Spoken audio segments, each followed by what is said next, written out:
नमस्कार दोस्तों, आज हम आपको 3 मई 2024 सुबह के मुख्य समाचार प्रस्तुत करेंगे। कृपया नीचे कमेंट करें और बताएं कि आप किस क्षेत्र से हिमाचल न्यूज सुन रहे हैं। हिमाचल के विकास, पर्यटन और सामाजिक क्षेत्र की ताज़ा जानकारी के लिए हमारे चैनल को सब्सक्राइब करें और अपडेट के लिए हमें फॉलो करें। समाचार नंबर 1। जयराम का तंज, प्रदेश में सुख नहीं दुख की सरकार। जयराम ठाकुर ने कहा कि इस समय कांग्रेस में कोई चुनाव लड़े को तैयार नहीं है। जिसे कहो वही दूसरे का नाम आगे बढ़ाकर स्वयं पीछे हट रहा है। इसका कारण यह है कि हर किसी को हार साफ दिख रही है। इस सरकार में न विधायक सुखी हैं, न मंत्री और जनता खुश है। फिर भी कांग्रेस के मुख्यमंत्री सुख की सरकार चलाने का दावा करते हैं। नेता प्रतिपक्ष व पूर्व मुख्यमंत्री जयराम ठाकुर ने रोहडू के लंबाखाटल में पन्ना प्रमुख सम्मेलन में मौजूद कार्यकर्ताओं को संबोधित करते हुए कहा, प्रदेश में दुख की सरकार चल रही है। आपदा में कांग्रेस की ची लाने वाले को ही राहत राशि मिली है। जो कांग्रेस के नेताओं के संपर्क में नहीं हैं, उन्हें एक पैसा नहीं मिला है। उन्होंने कहा कि आपदा से रोहडू में नुकसान हुआ है, पर प्रभावित परिवारों को कोई राहत नहीं मिल पाई है। नेता प्रतिपक्ष जयराम ठाकुर ने कहा कि कांग्रेस ने प्रदेश में हजारों की संख्या में चले हुए संस्थान बंद कर दिए हैं। उन्होंने कहा कि हमने बिना कोई गारंटी दिए महिलाओं का किराया आधा किया, बिजली और पानी का बिल माफ किया है। हिमकेयर से 5 लाख रुपए तक का निःशुल्क इलाज दिया, सहारा योजना दी, उज्ज्वला एवं गृहिणी सुविधा योजना, किसान सम्मान निधि दी। लेकिन दुख इस बात का है कि इस गारंटी देने वाली सरकार ने यह सुविधाएं बंद कर दी हैं। उन्होंने कहा कि देश भर के लोग नरेंद्र मोदी को तीसरी बार प्रधानमंत्री बनाने के लिए उत्सुक हैं। इसलिए रोहडू के लोग भी राष्ट्र निर्माण के इस समर्पण में अपना सहयोग दें। उन्होंने लोगों से निवेदन किया है कि सुरेश कश्यप को इस बार रोहडू से ऐतिहासिक बढ़त दिलाने में सहयोग करें। समाचार नंबर 2। कांगड़ा के सियासी दुर्ग में नए योद्धा। कांगड़ा चंबा संसदीय क्षेत्र से इस बार दोनों प्रमुख राजनीतिक दलों भाजपा व कांग्रेस ने ब्राह्मण वर्ग से ताल्लुक रखने वाले प्रत्याशियों पर दांव खेला है। भाजपा के ब्राह्मण समुदाय के राजीव भारद्वाज चुनाव मैदान में हैं, तो कांग्रेस पार्टी ने ब्राह्मण समुदाय से ताल्लुक रखने वाले आनंद शर्मा को चुनावी जंग में उतारा है। 5 बार यहां से ब्राह्मण समुदाय का सांसद लोकसभा में पैरवी भी करता रहा है। दोनों प्रत्याशी पहली मर्तबा लोकसभा चुनाव मैदान में उतरे हैं। राजीव भारद्वाज ने पूर्व मुख्यमंत्री शांता कुमार से राजनीतिक गुर लिए हैं और आनंद शर्मा राज्यसभा से संसद में पहुंचते रहे हैं। जहां तक इस चुनाव क्षेत्र में जातीय समीकरण का सवाल है, तो राजपूत समुदाय भी काफी दमखम रखता है। यहां 1/4 से अधिक मतदाता इस वर्ग से संबंधित है।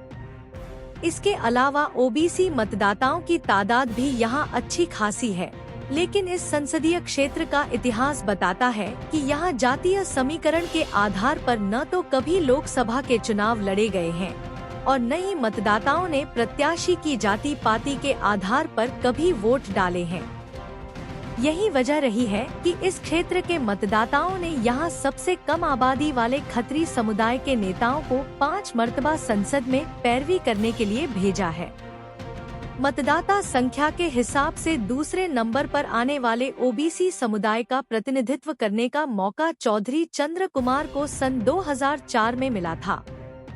उल्लेखनीय है कि कांगड़ा सीट पर खत्री समुदाय की आबादी सबसे कम लगभग 8% है, लेकिन इस समुदाय से संबंधित नेता ने 5 बार लोकसभा चुनाव जीता है। 2004 में ओबीसी से ताल्लुक रखने वाले कांग्रेस प्रत्याशी चंद्र कुमार जीत, 2009 में राजन सुशांत भाजपा के, 2014 में शांता कुमार ने यह चुनाव जीता। इस तरह सर्वाधिक 5 बार ब्राह्मण और 5 बार खत्री समुदाय ने इस महत्वपूर्ण सीट पर अपनी जीत दर्ज करवाई। समाचार नंबर 3। जीएसटी उगाही में 53 करोड़ का उछाल। केंद्र की तर्ज पर ही हिमाचल में भी जीएसटी उगाही में बड़ा उछाल देखने को मिला है। गत साल के मुकाबले 9% की बढ़ोतरी दर्ज हुई है। आबकारी कराधान विभाग ने वित्तीय वर्ष के पहले महीने के आंकड़े सार्वजनिक किए हैं, जो विभाग और सरकार दोनों के लिए राहत भरे हैं। अप्रैल माह में आबकारी और कराधान विभाग ने जीएसटी से 646.45 करोड़ का राजस्व जुटाया है। गत साल यह आंकड़ा 593.22 करोड़ रुपए था। इन आंकड़ों में 53 करोड़ 23 लाख रुपए का मुनाफा नजर आ रहा है। यह मुनाफा एसजीएसटी और आईजीएसटी दोनों में ही हुआ है। एसजीएसटी में 302.64 करोड़ की उगाही की गई है। गत साल अप्रैल माह में यह उगाही 302.64 करोड़ रुपए थी। दोनों में 1 करोड़ 58 लाख का अंतर सामने आया है, जो पिछले साल के मुकाबले 1% ज्यादा है। आईजीएसटी में 363.37 करोड़ रुपए जुटाए गए हैं। गत साल अप्रैल माह में 320.52 करोड़ का ही राजस्व विभाग जुटा पाया था। आईजीएसटी में 42.85 करोड़ का उछाल देखने को मिला है, जो पिछले साल के मुकाबले 13% है। हालांकि रिकवरी में जरूर विभाग को हल्का नुकसान यहां हुआ है। अप्रैल 2023 की रिकवरी में 28.36 करोड़ की कटौती हुई थी, जबकि इस बार यह राशि 19.56 करोड़ रुपए पर फंस गई है। दोनों के बीच का अंतर 8.80 करोड़ रुपए का है।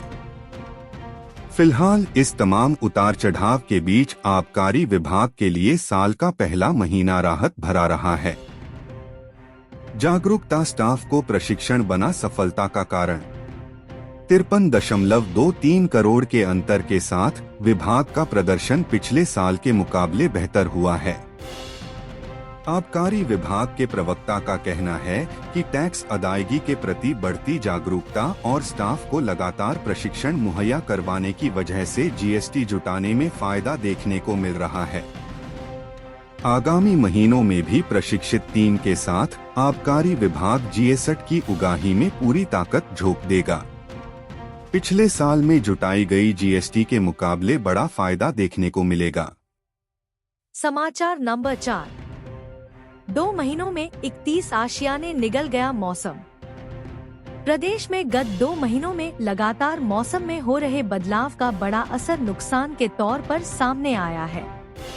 राज्य सरकार को फील्ड से भेजी गई रिपोर्ट में इस अवधि के दौरान 31 घर धराशायी हुए हैं। इन घरों के गिरने की वजह से सभी परिवार बेघर हो गए हैं।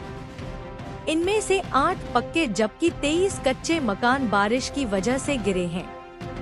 राजस्व विभाग ने 1 मार्च से 5 मई के बीच हुए नुकसान का आंकड़ा सार्वजनिक किया है। इस रिपोर्ट में चंबा और कुल्लू जिलों में 7 मकान पूरी तरह से क्षतिग्रस्त हुए हैं। शिमला और मंडी 6, सिरमौर में 2 जबकि किन्नौर, सोलन और ऊना में 1 मकान ध्वस्त हुआ है। 92 करोड़ 92 लाख रुपए के नुकसान का आकलन अभी तक किया गया है। गौरतलब है कि प्रदेश में पिछले साल आई आपदा के बाद राज्य सरकार ने मकान धराशायी होने के मुआवजे में बढ़ोतरी का फैसला किया था।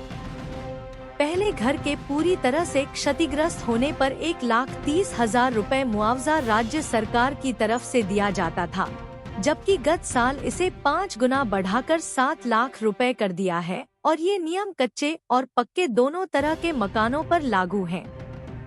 प्रदेश में मार्च के बाद पूरी तरह से क्षतिग्रस्त हुए 31 मकानों को राज्य सरकार की ओर से अब 2 करोड़ 17 लाख रुपए का मुआवजा मिलना है। यह मुआवजा राजस्व विभाग की रिपोर्ट के आधार पर दिया जाएगा। इसी अवधि के दौरान प्रदेश में 140 मकान आंशिक तौर पर भी क्षतिग्रस्त हुए हैं।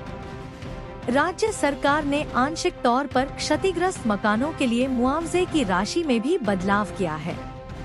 आंशिक रूप से क्षतिग्रस्त मकानों के मालिकों को राज्य सरकार अब 1-1 लाख रुपए मुआवजा देगी, लेकिन इसके लिए इन मकानों की रिपोर्ट राजस्व विभाग देगा। प्रदेश में 2 महीनों में बेमौसम बरसात की वजह से नुकसान हुआ है। राज्य आपदा प्रबंधन विभाग ने बर्फबारी के मौसम के देर तक चलने को भी इस नुकसान की बड़ी वजह करार दिया है। अब यह रिपोर्ट राज्य सरकार तक पहुंच गई है और इसमें सुधार के साथ लोकसभा चुनाव के बाद ही फैसला सामने आ पाएगा। समाचार नंबर 5। सीएम का दावा, प्रदेश सरकार के काम को वोट देगी जनता। मुख्यमंत्री ठाकुर सुखविंदर सिंह सुक्खू ने कहा कि प्रदेश के मतदाता 1 जून को राज्य सरकार के 15 माह में किए गए जनकल्याण कार्यों को देखते हुए कांग्रेस पार्टी के उम्मीदवारों के पक्ष में मतदान करेगी। उन्होंने दावा किया कि कांग्रेस पार्टी लोकसभा की 4 सीटें और विधानसभा उपचुनाव में सभी 6 सीटें बड़े अंतर से जीतेगी। उन्होंने कहा कि राज्यसभा चुनाव में कांग्रेस पार्टी के 6 विधायक बिक गए और पार्टी के प्रत्याशी के खिलाफ क्रॉस वोट किया। दागी विधायकों ने डिनर और ब्रेकफास्ट हमारे साथ किया और वोट भाजपा के प्रत्याशी को दिया। उन्होंने कहा कि यह कोई अंतरात्मा की आवाज नहीं थी, बल्कि धनात्मा की आवाज थी। डील की किस्त लेने के लिए 6 दागी विधायक 1 महीने तक हिमाचल प्रदेश के बाहर महंगे होटलों में ठहरते रहे। सीएम सुखविंदर सिंह सुक्खू गुरुवार को भरमौर और मंडी के करसोग में कांग्रेस प्रत्याशी डा विक्रमादित्य सिंह के पक्ष में जनसभा को संबोधित कर रहे थे। इस दौरान मुख्यमंत्री ने कहा कि भाजपा ने हिमाचल प्रदेश में धनबल से सत्ता हथियाने का षड्यंत्र रचा, लेकिन उनके इरादे कामयाब नहीं हो पाए। इससे पहले भी भाजपा ने महाराष्ट्र और कर्नाटक में पैसों के बल पर कुर्सी हथियाई थी। उन्होंने कहा कि नेता प्रतिपक्ष ने विधानसभा में भगवान को चुनौती दी थी, लेकिन भगवान ने ही राज्य सरकार को बचाया है। सरकार ने कमाए 2200 करोड़। सुखविंदर सिंह सुक्खू ने कहा कि जब वर्तमान राज्य सरकार ने सत्ता संभाली तो खजाना खाली था, लेकिन दृढ़ इच्छा शक्ति के बल पर राज्य सरकार ने भ्रष्टाचार के दरवाजे बंद किए और 1 वर्ष में 2200 करोड़ रुपए का अतिरिक्त राजस्व अर्जित किया। इससे प्रदेश में कई विकास कार्य किए जा रहे हैं। भाजपा की फिल्मी स्क्रिप्ट पढ़ती हैं कंगना, जयराम हैं डायरेक्टर। मुख्यमंत्री सुखविंदर सिंह सुक्खू तथा मंडी लोकसभा से कांग्रेस प्रत्याशी विक्रमादित्य सिंह ने करसोग की जनता को आश्वस्त करते हुए कहा कि उनके सुख दुख में वे हमेशा साथ हैं। इस क्षेत्र का विकास कांग्रेस सरकार की प्राथमिकता रही है और आगे भी रहेगी। मुख्यमंत्री सुखविंदर सिंह सुक्खू ने कहा कि कंगना रनौत जहां भी प्रचार के लिए जाती हैं, वहां पर फिल्म की तरह भाजपा की स्क्रिप्ट पढ़ती हैं। इसके डायरेक्टर जयराम ठाकुर हैं, परंतु जिस फिल्म के डायरेक्टर फ्लॉप हो गए हों, हीरोइन जैसी मर्जी हो, फिल्म फ्लॉप ही रहेगी। उन्होंने कहा कि लोक निर्माण मंत्री रहते हुए विक्रमादित्य सिंह द्वारा जी जान से काम किया है। हिमाचल प्रदेश 2027 तक आत्मनिर्भर बनेगा तथा 2032 तक हिमाचल प्रदेश पूरे देश का समृद्ध प्रदेश बनकर सामने आएगा। ऐसी योजनाएं कांग्रेस सरकार आत्मनिर्भर तथा समृद्ध होने के लिए बनाएगी और उसे पर कार्य करेगी। सीएम सुक्खू ने कहा कि एक राज्यसभा सीट चुराने वालों को अब प्रदेश की जनता लोकसभा की 4 सीट कांग्रेस को जितवाकर अपना जवाब देगी। गौना से भरमौर के लिए रवाना हुए सीएम सुखविंदर सुक्खू 2 दिवसीय प्रवास पर नादौन आए मुख्यमंत्री सुखविंदर सिंह सुक्खू गुरुवार सुबह गौना से हेलीकॉप्टर द्वारा भरमौर के लिए रवाना हुए। हेलीकॉप्टर में शिमला से ही कैबिनेट मंत्री विक्रमादित्य सिंह आए थे और नादौन पहुंचने के बाद दोनों नेता इकेही भरमौर के लिए रवाना हुए। इस प्रवास के दौरान मुख्यमंत्री ने जहां एक ओर लोगों की समस्याएं सुनी, वहीं वह कांग्रेस कार्यकर्ताओं तथा पदाधिकारियों से भी मिलते रहे। कंगना रनौत भी अच्छी हैं और विक्रमादित्य सिंह भी अच्छे। करसोग के पुराना बाजार जनसभा के दौरान मुख्यमंत्री सुखविंदर सिंह ने चुटकी लेते हुए कहा कि कंगना भी अच्छी हैं और विक्रमादित्य भी अच्छे हैं। यदि आप विक्रमादित्य को पसंद करते हैं तो रामलीला मैदान में बैठे सभी लोग सीटियां बजाएं। यह सुनते ही पूरा क्षेत्र सीटियों से गूंज उठा। मुख्यमंत्री द्वारा विधानसभा अध्यक्ष के फैसले की सराहना करते हुए कहा कि कांग्रेस के 6 बागी विधायकों को अयोग्य घोषित करने वाला फैसला उन्होंने सुनाया है। वह पूरे देश के लिए एक मिसाल बना है और भविष्य में कहीं भी यदि पैसे के दम पर ऐसा होता है तो हिमाचल में हुए फैसले को सामने रखकर आगामी फैसले होंगे। भाजपा नेता युवराज ने थामा कांग्रेस का हाथ। करसोग के पुराना बाजार में आयोजित जनसभा के दौरान कांग्रेस पार्टी का परिवार भी और बढ़ गया। इस दौरान विधानसभा क्षेत्र में कांग्रेस ने तोड़फोड़ करते हुए भाजपा से जुड़े हुए कई लोगों को पार्टी ज्वाइन करवाकर सबको हैरान कर दिया। गत विधानसभा चुनाव में भाजपा की ओर से टिकट के दावेदार रहे युवराज कपूर ने जहां गुरुवार की जनसभा में मुख्यमंत्री के सामने कांग्रेस का हाथ थाम लिया, तो वहीं कई और भाजपा से जुड़े हुए लोगों ने कांग्रेस का ज्वाइन की ली। इसके चलते कुछ देर के लिए तो माहौल काफी रोचक और गहमागहमी भरा बना रहा। कई लोगों को कांग्रेस में शामिल होता देख मुख्यमंत्री सुखविंदर सुक्खू सहित सभी कांग्रेस नेताओं के चेहरे खिल उठे। आनी के पूर्व भाजपा विधायक किशोरी लाल कांग्रेस में शामिल। कुल्लू जिला के आनी विधानसभा क्षेत्र में लोकसभा चुनाव के बीच भाजपा को झटका लगा है। आनी से 2 बार के भाजपा विधायक रहे किशोरी लाल कांग्रेस में शामिल हो गए हैं।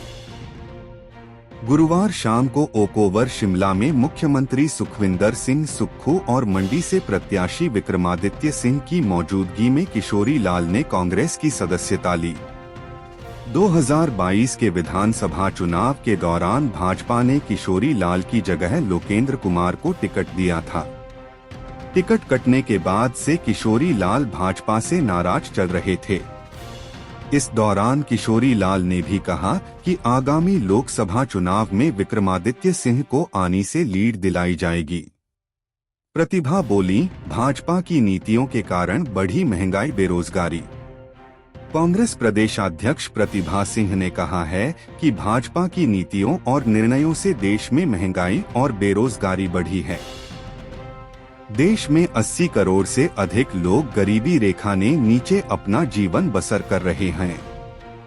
प्रतिभा सिंह ने कहा है कि भाजपा का लोकसभा में 400 पार का दावा विशुद्ध तौर पर पूरी तरह काल्पनिक है। उन्होंने कहा है कि देश बदलाव की ओर बढ़ रहा है। इस बार देश में इंडिया गठबंधन की सरकार बनेगी। प्रतिभा सिंह ने कहा कि प्रदेश की 4 लोकसभा सीटें कांग्रेस बड़े अंतर से जीतेगी। मंडी संसदीय क्षेत्र उनकी कर्मभूमि भी है। उन्होंने कहा कि विक्रमादित्य सिंह 9 मई को मंडी में अपना नामांकन दाखिल करेंगे। इस दौरान मुख्यमंत्री, उप मुख्यमंत्री सहित पार्टी के वरिष्ठ नेता मौजूद रहेंगे। समाचार नंबर 6। टीएमसी में जल्द शुरू होंगे किडनी ट्रांसप्लांट। डा राजेंद्र प्रसाद राजकीय आयुर्विज्ञान चिकित्सा महाविद्यालय टांडा अस्पताल में किडनी ट्रांसप्लांट जल्द शुरू होंगे। टीएमसी में ऐतिहासिक ओपन हार्ट सर्जरी के बाद किडनी ट्रांसप्लांट का नया स्वर्णिम अध्याय जुड़े वाला है। अभी तक हिमाचल के लोगों, खासकर लोअर हिमाचल के 6 जिलों चंबा, मंडी, ऊना, हमीरपुर, कुल्लू और 15 लाख की आबादी वाले सबसे बड़े जिला कांगड़ा के लोगों को किडनी ट्रांसप्लांट के लिए बाहरी राज्यों का रुख करना पड़ता है, जिसके चलते एक तो अधिक समय बर्बाद होता है तथा गरीब मरीजों के पैसे भी अधिक खर्च होते हैं। खासकर दूर दराज के गरीब मरीजों को भारी दिक्कतों का सामना करना पड़ता है। अब जल्द ही किडनी ट्रांसप्लांट के मरीजों को राहत मिलने वाली है। किडनी ट्रांसप्लांट में लगभग 5 से 6 लाख रुपए खर्च होते हैं, परंतु हिमकेयर व आयुष्मान कार्ड धारकों को मुफ्त इलाज की सुविधा मौजूद रहेगी। बीपीएल परिवारों को भी यह सुविधा बिल्कुल मुफ्त मिलेगी। टीएमसी में इस किडनी ट्रांसप्लांट को शुरू करने का पूरा श्रेय टांडा मेडिकल कॉलेज व अस्पताल के प्रधानाचार्य डा मिलाप शर्मा, नेफ्रोलॉजी के विभागाध्यक्ष एचओडी डा अभिनव राणा, किडनी ट्रांसप्लांट के विशेषज्ञ डा अमित शर्मा व उनकी पूरी टीम को जाता है, जिनके अथक प्रयास से यह सब संभव हो पाया है। पिछले 5 वर्षों से नेफ्रोलॉजी के विभागाध्यक्ष एचओडी डा अभिनव राणा व उनकी पूरी टीम इस ओर प्रयासरत थे। टीएमसी में नेफ्रोलॉजी के विभागाध्यक्ष एचओडी डॉक्टर अभिनव राणा, किडनी ट्रांसप्लांट के विशेषज्ञ डॉक्टर अमित शर्मा के नेतृत्व में पूरे प्रदेश से 20 किडनी ट्रांसप्लांट के मरीज रजिस्टर्ड कर लिए गए हैं, जिनमें से 5 से 7 मरीजों का मई या जून माह में किडनी ट्रांसप्लांट करने की पूर्ण तैयारी हो चुकी है, जिसके साथ ही टीएमसी में एक नए स्वर्णिम अध्याय की शुरुआत हो जाएगी। कोई भी मरीज जो किडनी ट्रांसप्लांट करवाना चाहता हो तो टीएमसी में कमरा नंबर 125 व 127 में अपना रजिस्ट्रेशन करवा सकते हैं। क्या होता है किडनी ट्रांसप्लांट? डोनर द्वारा ईएसआरडी रोगी को अपना गुर्दा दान किया जाता है, जिसे सर्जरी के जरिए शरीर में लगाया जाता है। किडनी प्रत्यारोपण एक ऐसी सर्जरी है जो किसी रोगग्रस्त या घायल किडनी को दानकर्ता से प्राप्त स्वस्थ किडनी से बदलने के लिए की जाती है। किडनी मृत अंगदाता या जीवितदाता से आ सकती है। परिवार के सदस्य या अन्य जो अच्छे साथी हैं, अपनी एक किडनी दान कर सकते हैं। समाचार नंबर 7। लोकसभा चुनाव में किस ओर चलेगा सिरमौर? हिमाचल प्रदेश में लोकसभा चुनाव की उल्टी गिनती लगभग शुरू हो गई है। इसके साथ ही राजनीतिक सरगर्मियां भी तेज हो गई हैं। हिमाचल प्रदेश की 4 लोकसभा सीटों पर भाजपा व कांग्रेस ने अपने उम्मीदवारों की घोषणा के बाद अब ग्राउंड स्तर पर कार्य करना शुरू कर दिया है। शिमला लोकसभा क्षेत्र के जिला सिरमौर की 5 विधानसभा सीटों पर भाजपा व कांग्रेस सीधे तौर पर आमने सामने हैं। गत 2 लोकसभा चुनाव के अलावा पिछले 2 विधानसभा चुनावों में भाजपा को सिरमौर जिला में काफी समर्थन मिला। इसका परिणाम यह रहा है कि सिरमौर जिला में भारतीय जनता पार्टी मजबूर होती गई तथा कांग्रेस पिछड़ती गई।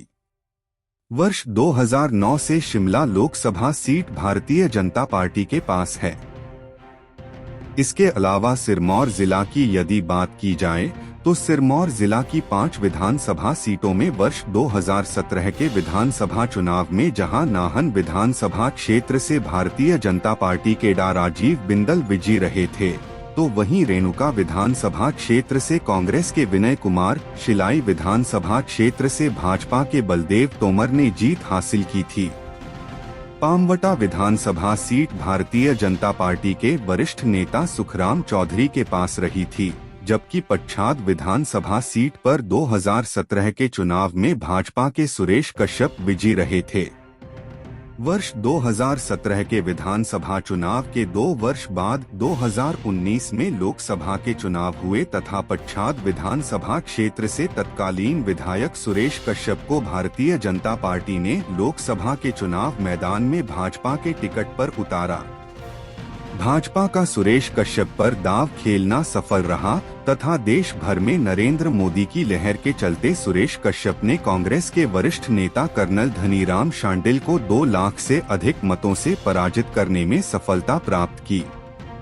वर्ष 2019 के लोकसभा चुनाव में सबसे बड़ी बात सिरमौर जिला की 5 विधानसभा सीटों पर यह रही कि 5 विधानसभा सीटों से भारतीय जनता पार्टी को जबरदस्त बढ़त मिली।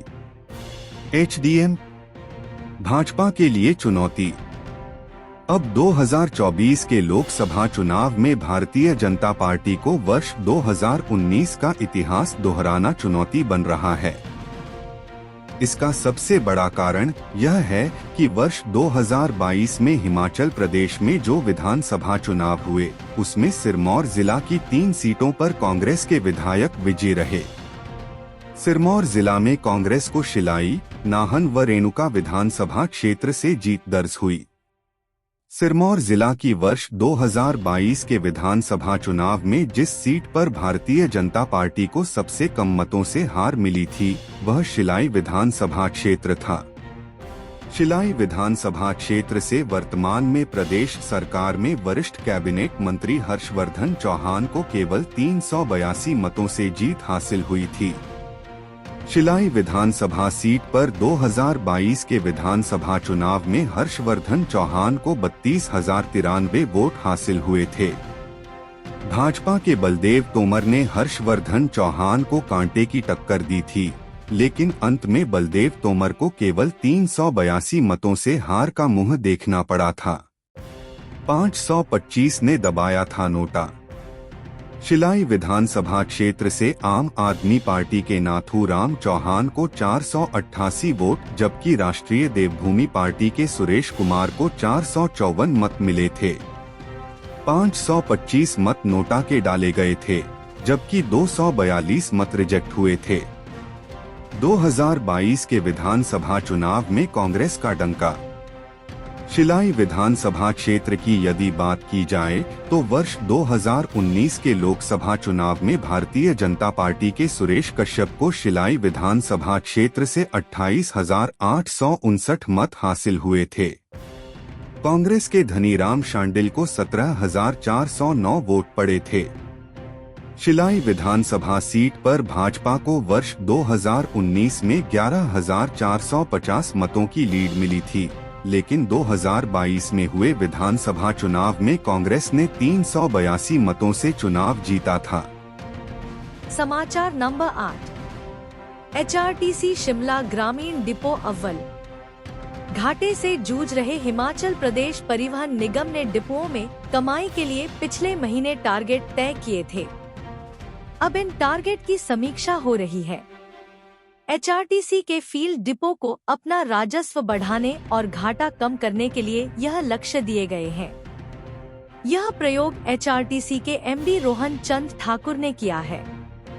पथ परिवहन निगम ने अपने डिपोओं की अप्रैल माह की दैनिक आय का लक्ष्य रखा था। इसके लिए अप्रैल में जो डिपो के क्षेत्रीय प्रबंधकर्ता आगे रहे हैं, उनकी सूची निगम के प्रबंध निदेशक ने जारी की है। इस सूची में शिमला ग्रामीण डिपो के क्षेत्रीय प्रबंधकर्ता अंकुर वर्मा एक माह में 28 टारगेट को हासिल कर पहले स्थान पर रहे। इसके बाद धर्मशाला के साहिल कपूर ने 26 टारगेट कर दूसरा स्थान पाया है।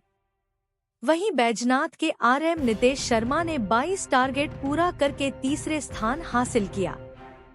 इसके अलावा हमीरपुर, तारादेवी और रिकांगपियो के आरएम ने 21 टारगेट पूरे किए।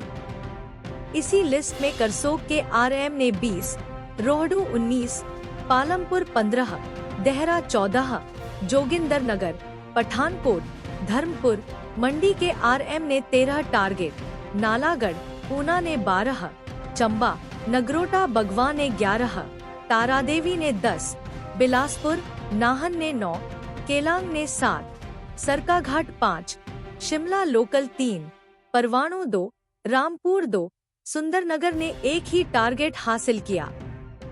कुल्लू और सोलन कोई टारगेट हासिल नहीं कर पाए। वहीं निगम के डिविजनल प्रबंधक ने भी दैनिक आय के टारगेट हासिल किए हैं। इसमें धर्मशाला के पंकज चड्डा ने 15 टारगेट पूरे किए। हमीरपुर के अवतार सिंह ने 14, शिमला के पवन कुमार ने 5, मंडी के विनोद कुमार ने 2 टारगेट पूरे कर दैनिक आय का लक्ष्य पूरा किया है। नई बात यह है कि इलेक्शन ड्यूटी पर गए रोहन चंद ठाकुर अभी हिमाचल से बाहर हैं, लेकिन इन टारगेट्स की मॉनिटरिंग कर रहे हैं। समाचार नंबर 9। ड्रग्स साइबर क्राइम मुख्य चुनौती, नए डीजीपी बोले। 1991 बैच के आईपीएस अधिकारी डा अतुल वर्मा को हिमाचल प्रदेश का पुलिस प्रमुख बनाया गया है। डीजीपी बनने के बाद शिमला पुलिस मुख्यालय में उन्होंने पदभार ग्रहण कर लिया है। डा अतुल वर्मा ने बताया कि नई जिम्मेदारी उनके लिए अवसर और चुनौती दोनों हैं। हिमाचल प्रदेश पुलिस का काम अच्छा है और देश भर में अच्छा आंका भी जाता है। डीजीपी ने बताया कि प्रदेश में बढ़ते नशे के कारोबार की मांग और आपूर्ति पर नकेल कसना उनकी प्राथमिकता है। बीते दिनों हिमाचल प्रदेश में हुई आपराधिक घटनाओं को लेकर उन्होंने कहा कि हिमाचल प्रदेश महिलाओं के लिए एक सुरक्षित जगह है। हिमाचल में लड़कियां आज भी पब्लिक ट्रांसपोर्ट में सफर करती हैं और अपने स्कूल कॉलेज तक अकेले जाती हैं। यह व्यवस्था कई राज्यों में नहीं है। स्कूल कॉलेज तक छोड़े भी जाना पड़ता है।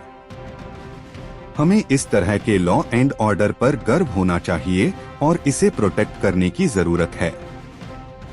उन्होंने कहा कि महिलाओं के खिलाफ हाल ही में जो कुछ अपराध हुए हैं वह इक्का दुक्का घटनाएं हैं जिनसे सख्ती से निपटा जाएगा ताकि हिमाचल में लॉ एंड ऑर्डर सभी के लिए सुरक्षित रहे।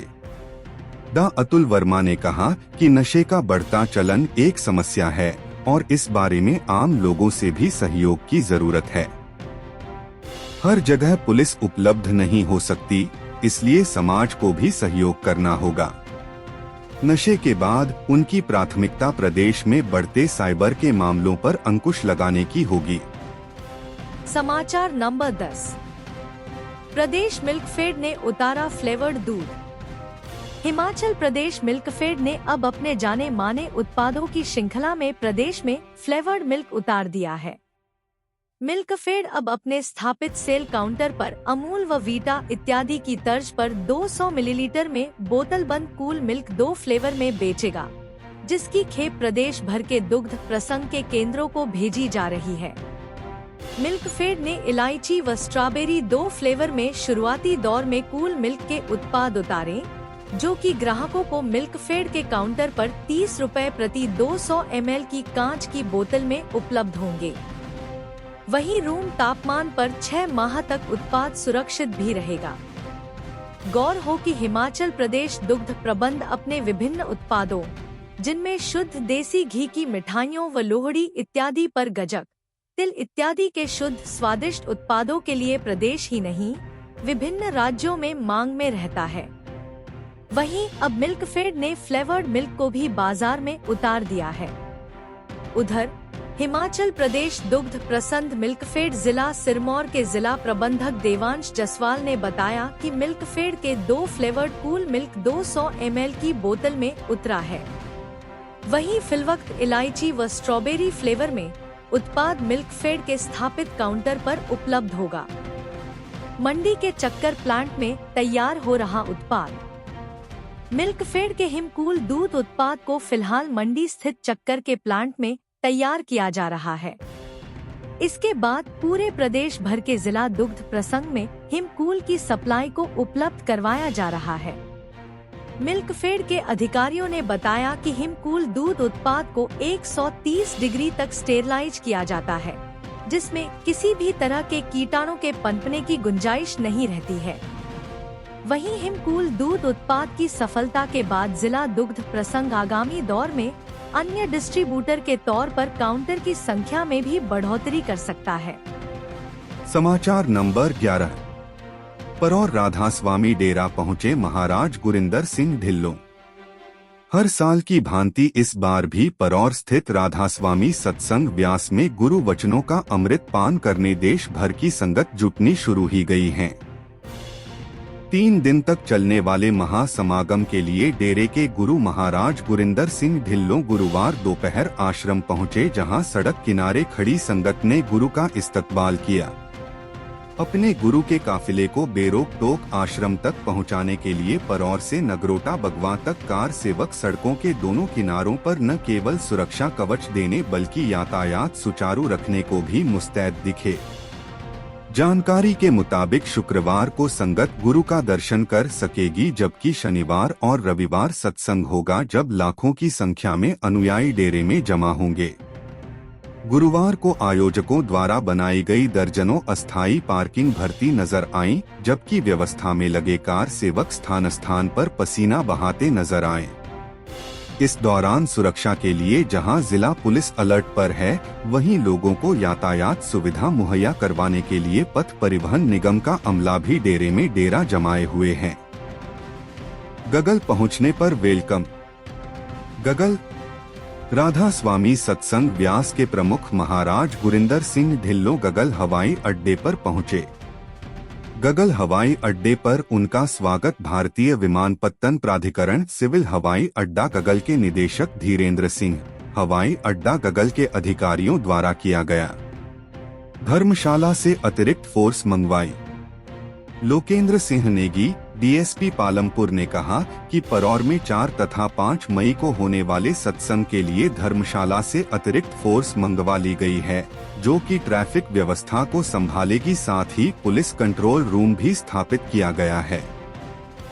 इसके अलावा यातायात व्यवस्था को लेकर अलग से ट्रैफिक प्लान तैयार किया गया है।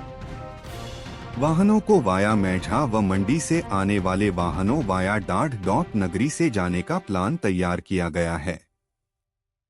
हम अपने राज्य के विकास में योगदान देने में गर्व महसूस करते हैं और हमें उम्मीद है आने वाले दिनों में हमें और भी अच्छी खबरें मिलेंगी। इन खबरों को अधिक लोगों तक पहुंचने के लिए कृपया हमारा कंटेंट शेयर करें, साथ ही हमारे चैनल को सब्सक्राइब करें और अपडेट के लिए हमें फॉलो करें।